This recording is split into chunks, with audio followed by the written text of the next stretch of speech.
అందరికీ వందనాలండి. Praise the lord. బాగున్నారా? యేసు ప్రభు నామమున మీ అందరికీ నా యొక్క వందనాలు శుభాలు తెలియజేస్తుంటున్నాను. నేను ఈ వీడియో చేయడానికి కారణం ఏంటంటే, ఇందాక నేను యూట్యూబ్లో ఒక వీడియో చూడడం జరిగింది. ఆ వీడియో ఎవరిదంటే రాధా మనోహర్ దాస్ అనే ఒక అజ్ఞానిది, ఒక మూర్ఖుడిది. అతడు అందులో ఏమంటాడంటే, అన్ని మతాలు సమానం అంటే 10 మందికి పుట్టినట్టే దాన్ని నిరూపించాలి అన్నాడు. ఏమన్నాడు? అన్ని మతాలు సమానం అంటే 10 మందికి పుట్టినట్టే. కనుక ఈ వ్యక్తికి ఏమాత్రము బైబిల్ జ్ఞానం లేదు. మతం అంటే సరైన నిర్వచనం, అర్థము, దాని యొక్క వాస్తవ రూపము ఇతనికి తెలియదు. ఇతడు ఎవరితో చర్చకు రాడు. కానీ ఏమీ తెలియని హిందువుల దగ్గరికి వెళ్ళి, అంటే చాలామందికి తెలియదు హిందువులకి, వారి దగ్గరికి వెళ్ళి బైబిల్ని, ఖురాన్ని, ఇతర మతాలను దూషిస్తూ ఉంటాడు. క్రైస్తవ సోదరులకు లేక క్రైస్తవులకు యేసుప్రభు వారు సెలవిచ్చింది ఏంటంటే, నీ శత్రువుని ప్రేమించు, నీ శత్రువు కొరకు ప్రార్థన చేయి అని యేసుప్రభు వారు క్రైస్తవులకి బోధించాడు. తన యందు విశ్వాసం ఉంచిన వారికి, తనను వెంబడించు వారికి. ఇది ఉన్న సంగతి. కనుక మేము రాధా మనోహర్ దాస్ని ఏమి అనట్లేదు క్రైస్తవులుగా. నా మటుకు నేను ఏమి అనను. ఎందుకంటే అతడు తెలియక మాట్లాడుతున్నాడు. తెలియకంటే బైబిల్ గురించి కొద్దిగా తెలుసు అంతే. బైబిల్ని అనేక సార్లు నేను చదివాను. దాదాపుగా కొత్త నిబంధన ఒక 50 సార్లు చదివాను. పాత నిబంధన ఒక 25 సార్లు చదివాను. కనుక బైబిల్ని అనేక విధాలుగా అనేక సార్లు చదివితే కొద్దిగా మనకు అవగాహన వస్తుంది. ఇతనికి బైబిల్ ఏం తెలియదు, అరకొర. కనుక ఇది అతని సంగతి. కనుక బైబిలులో క్రైస్తవులకు ప్రభు చెప్పిన మాట ఏంటంటే, తన విశ్వాసం ఉంచిన వారికి ప్రభు చెప్పిన మాట ఏంటంటే, మీ శత్రువులను ప్రేమించుడి, వాళ్ళ కొరకు ప్రార్థించమని చెప్పాడు.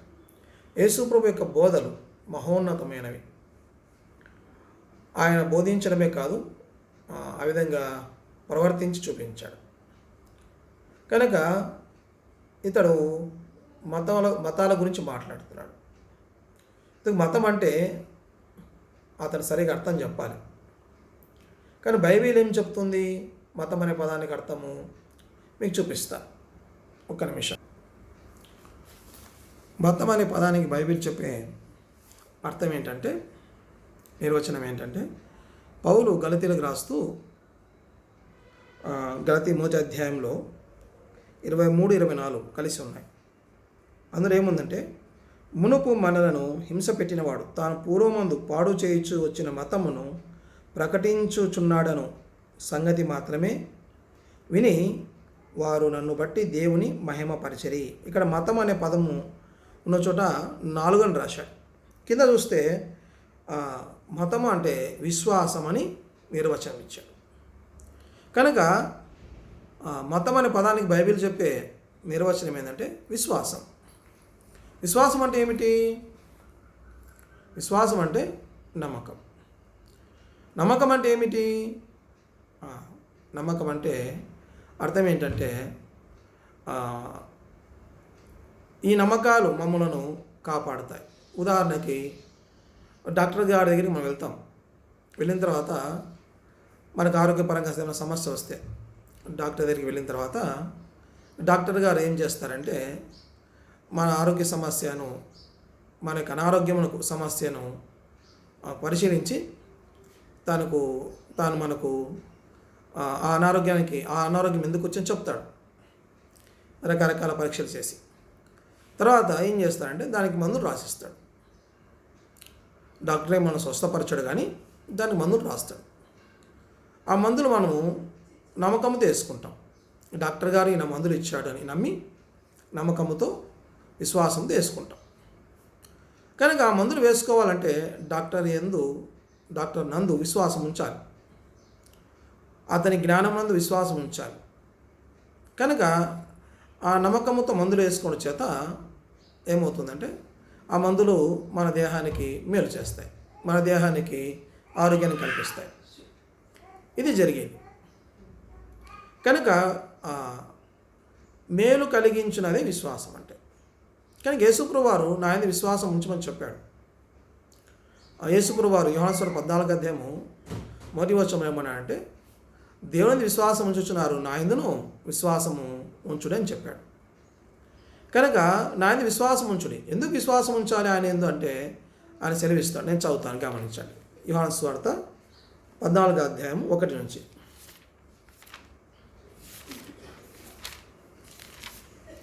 ఇక్కడ యేసుప్రభువు వారు సాక్షాత్తు మాట్లాడుతున్నాడు. మీ హృదయమును కలవరపడనీయకుడి, దేవుని విశ్వాసం ఉంచుచున్నారు, నా యందు విశ్వాసం ఉంచుడి. నా తండ్రి ఇంట అనేక నివాసములు కలవు, లేని ఎడల మీతో చెప్పుదును. మీకు స్థలము సిద్ధపరచి వెళ్ళుచున్నాను. నేను వెళ్ళి మీకు స్థలము సిద్ధపరిచిన ఎడల నేను స్థలములో మీరును ఉండులాగున మరలా వచ్చి నా యొద్ద నుండుటకు మిమ్మును తీసుకొని పోవదును. కనుక యేసుప్రభువు వారు ఎందుకు తన యందు విశ్వాసం ఉంచమని చెప్పాడంటే, మరణము తర్వాత మనం దేవునితో ఉండాలి. అది అసలు దేవుని చిత్తం మానవుని పట్ల. దేవుడు మానవుని ఎందుకు చేశాడు బైబిల్లో అంటే, మనుషుడు దేవునితో సహవాసం చేస్తూ దేవుని కుమారుడుగా కుమార్తెగా శాశ్వత కాలం దేవునితో ఉండాలనే ఉద్దేశంతో దేవుడు మానవుని చేశాడు. ఇది బైబిల్ సెలవిచ్చేది. ఈ సృష్టిలో ఎన్నో రకాల జీవరాశులు ఉన్నాయి, కానీ వాటికి ఏ జీవరాశికి కూడా ఏ జీవికి కూడా ఈ పేరు పెట్టలేదు. ఏం పేరు అంటే దేవుని కుమారుడు అని. దేవుని కుమారుడు అనే పేరు కేవలము మనిషికి మాత్రమే బైబిల్ నందు దేవుడు ఇస్తూ వచ్చాడు. కనుక దేవుని కుమారుడు మానవుడు, దేవుని స్వరూపం మందు దేవుని పోలిక చొప్పున చేయబడినవాడు, దేవుని ఆత్మను కలిగి ఉన్నవాడు. అందుకే మానవునికి విచక్షణ ఉంది. మంచి చెడులు వివేచించే విచక్షణ మానవునికి మాత్రమే ఉంది. వాయు వరసలు మానవునికి మాత్రమే ఉన్నాయి. కనుక మానవుడు మాత్రం మాట్లాడతాడు. ఏదైనా తప్పుగా మాట్లాడుతుంటే వెంటనే మనము రియాక్ట్ అవుతాం. ఇది తప్పు కదా, ఇట్లా మాట్లాడకూడదు కదా అని ఎదుటివారిని మనం నివారిస్తాం. అంటే ఇది తప్పు అని చెప్పే ఆ యొక్క విచక్షణ దేవుని ఆత్మలోనే చూస్తాడు. కానీ ప్రియులారా, అది మతం అంటే. కనుక మతం అంటే విశ్వాసం. కనుక క్రైస్తవుడు యేసుక్రీస్తుని విశ్వాసం ఉంచాడు. ఎందుకు విశ్వాసం ఉంచాడంటే మరణము తర్వాత దేవునితో ఉండాలి. కనుక రాధవ్ మహాదాస్ చెప్పింది నిజమే. ఏమిటి అదంటే, అన్ని మతాలు ఒకటి కాదు. క్రైస్తవ మతము చెప్పే సిద్ధాంతం వేరు, హిందూ మతము ఏమి చెప్తూ నాకు అస్సలు తెలియదు. ఎందుకంటే వాళ్ళే చెప్పాలి హిందూ మతం యొక్క సిద్ధాంతం ఏంటో. హిందువుల యొక్క మత విశ్వాసాల ద్వారా వాళ్ళు కలిగేది ఏంటో వాళ్ళు చెప్పాలి. క్రైస్తవ మతం అయితే క్రియలు చెప్తుంది. యేసుక్రీస్తు క్లియర్ చెప్పాడు, ఆయన విశ్వాసం ఉంచుడి అని. ఎందుకు విశ్వాసం ఉంచాలంటే మరణము తర్వాత పరలోకంలో మీరు నాతో పాటు ఉండాలి. దేవుడు క్రైస్తవులకు తన విశ్వాసం ఉంచిన వారికి చేసిన వాగ్దానం ఏంటంటే, నా తండ్రి ఇంటి అనేక నివాసములు కలవు, లేని మీతో చెప్తా అని చెప్పాడు. కనుక యేసుప్రభువు వారు ఈ వాగ్దానము తన విశ్వాసం ఉంచిన వారందరికీ, తన ఎందుకు వచ్చిన వారందరికీ అనుగ్రహించాడు.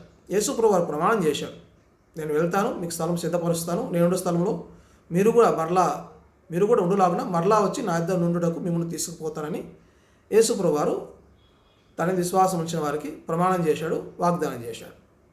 ఇది యేసుప్రభు ప్రకటించే సువార్త. అంత మాత్రం కాదు, ఆయన ఏం చెప్పాడంటే, నేనే మార్గమును సత్యమును జీవమును, నా ద్వారా తప్ప తండ్రి యొద్దకు ఎవడు రాడని చెప్పాడు యేసుప్రభు వారు.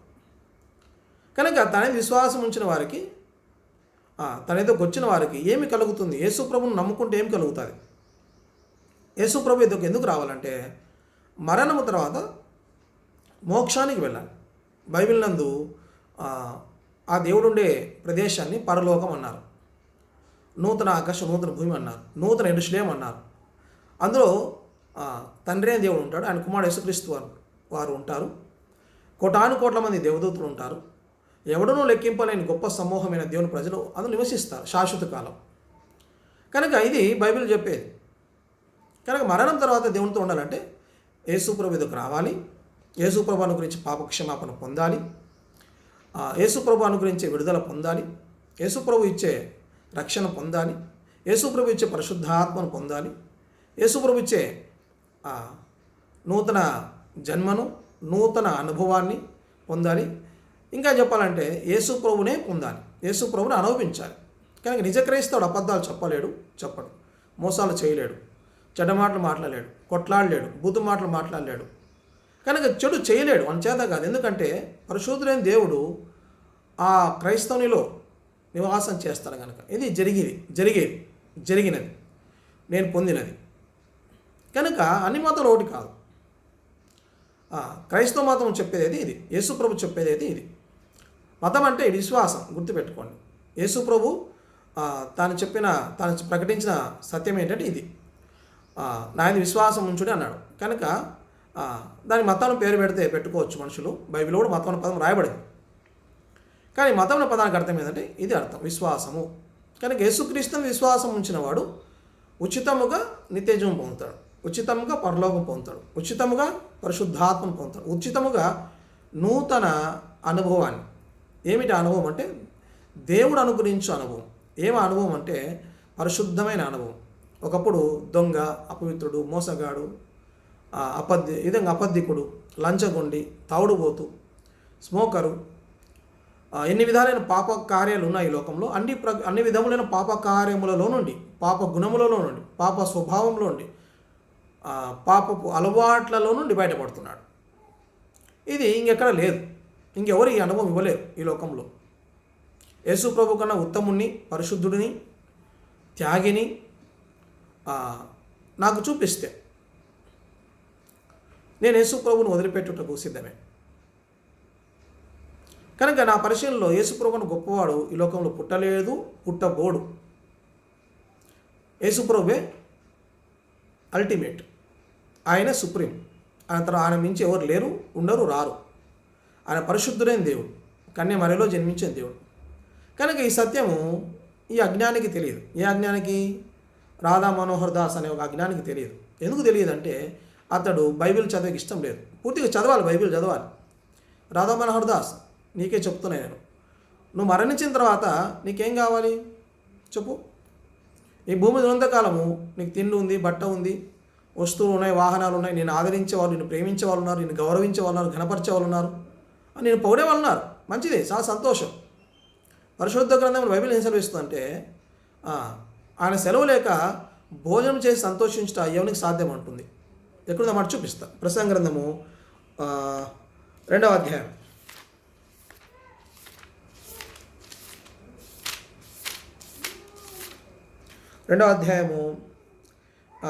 25వ వచనం. ఆయన సెలవు లేక భోజనం చేసి సంతోషించట ఎవరికి సాధ్యము?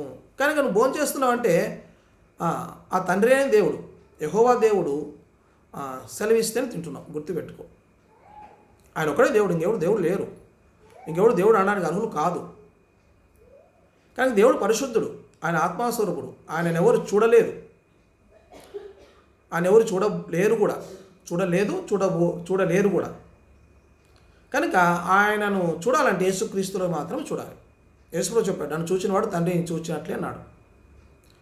కానీ యేసుప్రభు చెప్పిన మాటలన్నీ యేసుప్రభు మాట కూడా కాదు, అది తండ్రి మాటలు. హెబ్రీ 1వ అధ్యాయం మాట రాయబడ్డాయి. పూర్వకాలం ముందు నానా సమయములలో నానా విధములుగా మన పితరులతో మాట్లాడిన దేవుడు ఈ దినం అంతమంది కుమారుని ద్వారా మనతో మాట్లాడాని అంటాడు పౌలు భక్తుడు. కానీ యేసుప్రభు చెప్పిన మాటలనే తండ్రి దేవుడు చెప్పిన మాటలే.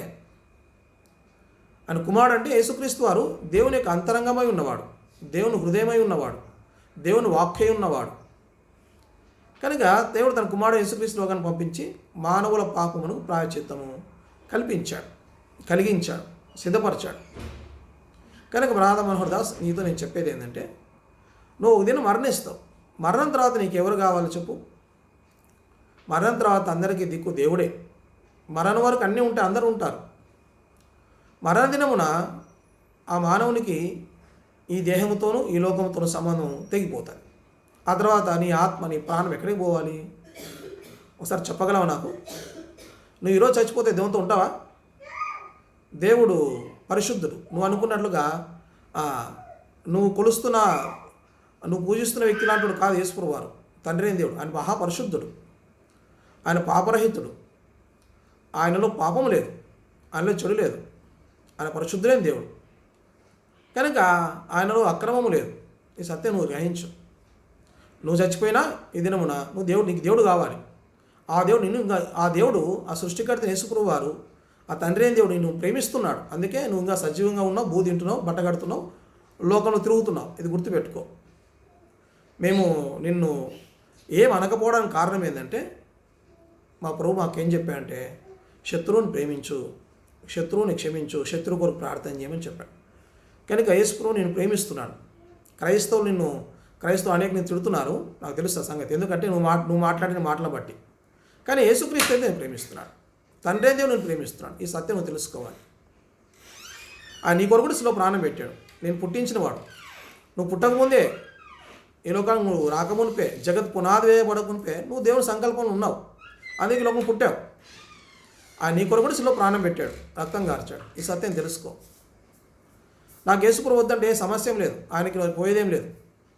నాకు యేసుప్రభు వద్దంటే ఆయనకి పోయేదేం లేదు. నువ్వే నరకానికి పోతావు, జాగ్రత్త. నువ్వు మహాపాపివి. నీ వీడియోలు అందరికీ తెలుసు నువ్వు ఎట్లా మాట్లాడతావో. ఒక అమ్మాయి ఫోన్ చేస్తే ఏమంటావు? 100 మందిని కనాలని ఉంది అంటావు నీతో, ఆ స్త్రీతో. బాబు ఆమె ఆయన ఫోన్ చేసింది అమాయకంగా. ఫోన్ చేస్తే ఒక సహోదరి, ఒక స్త్రీ నీతో క్లోజ్గా మాట్లాడినంత మాత్రాన నువ్వు ఎట్లా మాట్లాడుతున్నావు? ఆ బుద్ధి చెప్పాలి. ఒకవేళ పరీక్షించేకి నీకు ఫోన్ చేసినా, ఇక అమాయకంగా ఫోన్ చేసినా నువ్వేం చెప్పు? నీ పరిశుద్ధత నువ్వు కాపాడుకోవాలి కదా. నువ్వు పరిశుద్ధులు కాదు కదా. నీ హృదయం నిండా పాపపు ఆలోచనలే. డిచికి అంటావు, కిచిడి అంటావు, 100 మందిని కనాలంటావు. ఒకసారి ఊహించుకో, పరిశీలించుకో. నువ్వు ఎవరు? నువ్వు పైకి సన్యాసిలాగా ఉన్నావు, కానీ లోపలంతా ఏం ఆలోచనలు ఇవి? లోపలంతా పాపపు ఆలోచనలు. కనుక రాధామోహన్ దాస్, క్రైస్తవ లోకం నిన్ను ప్రేమిస్తుంది.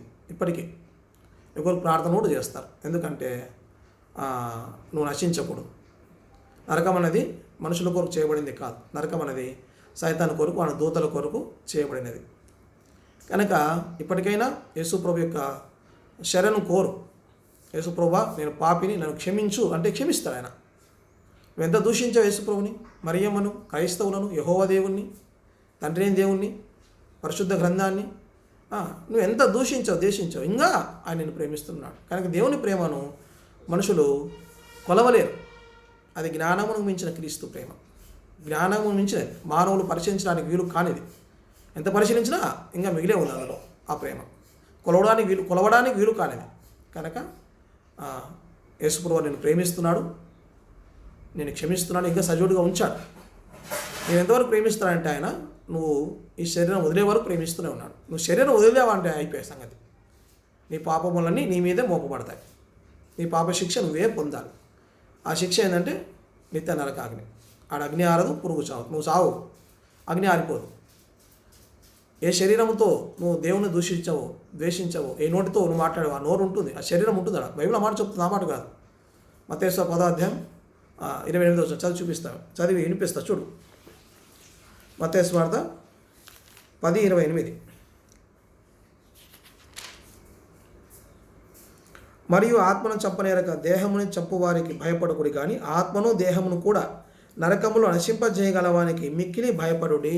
కనుక నరకములో నువ్వు ఉంటావు, నీ ఆత్మ ఉంటుంది, నీ ప్రాణం ఉంటుంది, నీ శరీరం ఉంటుంది. జాగ్రత్త.